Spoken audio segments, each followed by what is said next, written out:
매일매일 그때 꿈을 꿔요. 자다가 깼는데 거기 교도소인 줄 알았어요. 너무너무 소송을 하고 싶어요. 그 소송의 나라에. 이처럼 구금됐다 돌아온 이들은 소송으로라도 억울함을 풀고 싶다고 말하기 시작했습니다.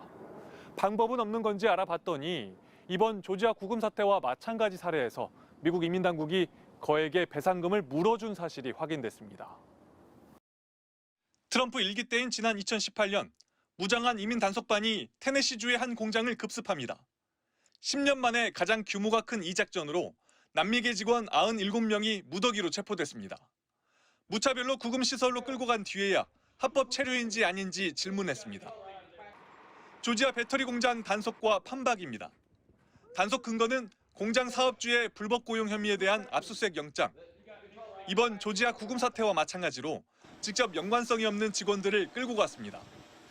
끌려갔던 직원들은 이듬해 개별 혐의도 없이 체포, 구금해 헌법이 정한 영장주의와 적법 절차를 어겼다며 집단 소송을 제기했습니다.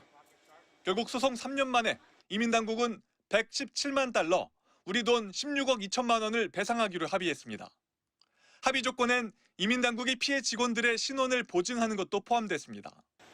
당시 최대 14시간까지 피해자들을 구금한 것도 잘못으로 인정됐습니다.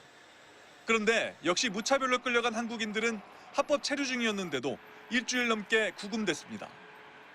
비위생적 수용 환경은 고문에 가까웠고 지병을 앓는 이는 약조차 받지 못했습니다. 약품을 제공해준다고 했는데 실제로는 제공받은 사람이 거의 없었습니다. 특히 일부 한국인들은 정식 입소 전 열악한 대기 공간인 이른바 홀딩룸에 사나흘 이상 갇혀 있었습니다. 인권 침해를 막기 위해 홀딩룸 배치는 최대 12시간을 넘길 수 없다는 내부 규정 위반입니다. 가족 및 변호사 접견 등 기본 권리도 제한됐습니다. 모두 책임을 물을 수 있습니다. 피해자 수가 이렇게 많은 경우에는 매우 승소할 확률이 높습니다. 그런데도 미국 이민당국은 현장에서 무슨 일을 했는지 영어로 설명 못한 탓이라고 책임을 돌렸습니다. 조지아주 아시아계 인권단체는 피해 사례를 수집해 다른 이민자 단체들과 법적 대응 방안을 논의하고 있다고 밝혔습니다. 뉴욕에서 MBC 뉴스 나세웅입니다. 미국 이민세관 단속국은 수갑을 채우고 쇠사슬을 묶어 확정된 중범죄자처럼 300여 명을 끌고 갔습니다. 체포영장은 물론 없었고 단순 조사인지 구금 절차인지 아무런 설명도 없었습니다. 뭐 때문에 여기에 이렇게 와서 잡혀 있는 거고 어디로 가게 될 거고 어떤 처리를 받게 될 거다 이런 고지가 하나도 없었어요. 사흘 동안 구금한 뒤 한 LG엔솔 협력사 직원 김모 씨에게 제시한 외국인 체포영장. 미국에서 추방될 상당한 이유가 있다고 판단된다는 대상에 김 씨의 이름이 적혀 있습니다. 그리고 그 근거로 감독관에게 자백했거나 이민법상 무자격죄에 해당한다고 볼 명백한 증거가 있다는 항목에 표기가 되어 있습니다. 김 씨가 자백한 적도 없고 장비 설치에 필요한 비원 비자를 합법적으로 받아 입국했는데도 이민국 감독관 마음대로 서류를 작성한 겁니다. 신분에 상관없이 적법한 절차는 반드시 국가가 지켜야 되는 의무 조항이거든요. 영장 발부 전 사흘간 가둬둔 근거도 모호합니다. 영장 없이 구금하려면 추방 대상이면서 도주 우려가 있다고 믿을 만한 사유가 있어야 하는데 체류 기간을 정해 합법적으로 들어온 기술 인력에겐 해당 사항이 없습니다. 미국에서 일할 법적 근거가 없다는 이유로 한국인만 300명 넘게 잡아갔지만 이민 당국이야말로 이들을 잡아갈 법적 근거가 없었던 셈입니다. 심지어 이민 당국이 발부받은 공장 부지 수색 영장엔 남미계 불법 체류 혐의자 4명만 적시돼 있었습니다. 이들을 찾는다는 명분으로 영장을 받은 뒤 눈에 띄는 대로 끌고 간 인원이 무려 475명. 개개인이 법을 위반했다고 볼 만한 상당한 이유가 없다면 이런 무더기 체포 자체가 불법이라는 게 미국 법원의 일관된 판단입니다.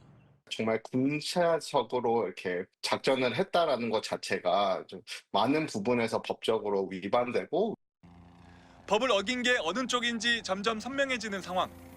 MBC는 무차별적인 체포 구금이 아직도 적법하다고 보는지 이민 당국에 물었지만 아무런 답을 받지 못했습니다. 뉴욕에서 MBC 뉴스 나세웅입니다. 지난 주말 조지아 포크스턴 구금센터에서 만난 마리아 토레스. LG 계열사에서 일하다 쇠사슬에 묶여 끌려간 남편을 면회하러 이른 아침 줄을 섰습니다. He just said it's a horrible place. That's the only thing he said at this moment. 체포돼 구금된 남편은 7살에 미국으로 이민을 온 영주권자였습니다. 부인인 마리아도 영주권자, 심지어 이민 변호사 사무실에서 근무하는 이민법 전문 인력입니다. 이런 그도 남편이 체포된 이유를 짐작조차 못하고 있었습니다. I'm just like stuck, and I know that. it's not only taking families apart. You're, financially putting us in a really hard situation. Our kids are asking for him all the time. 유일하게 잔류를 선택한 한국인 노동자 한 명은 영주권 신청 상태, 가족 모두 미국 영주권자였습니다. 구금됐던 한국인 중엔 미국에 세금까지 내는 주재원 비자를 소지한 이도 있는 것으로 알려졌습니다. 아무 문제가 없는데도 영문도 모른 채 끌려가 갇혔던 셈입니다. 할당량을 채우는 게 중요하고 법적으로 나중에 소송이 된다면 그건 나중 문제다라고 생각을 하는 것이죠. 법적으로 문제가 되는 체포와 구금이죠. 구금된 노동자들의 귀국과 관련한 협의를 잘 아는 외교 소식통은 MBC에 미국 측이 일부 위반이 있지만 모두 경미한 수준이라고 했다며 이는 이민국 차원의 판단으로 알고 있다고 말했습니다. 이민당국은 지난 1월부터 수사를 해왔다며 정당성을 주장했지만 한국인 300여 명을 끌고 가 강제 조사한 결과가 고작 이런 것이었습니다. 하지만 폭스뉴스 앵커 등 이른바 마가 진영의 주요 인사들은 항의하는 한국 정부의 태도가 오히려 충격적이라며 부당한 체포였다는 우리 국민의 인식과 극명한 차이를 드러냈습니다. 뉴욕에서 MBC 뉴스 나세웅입니다.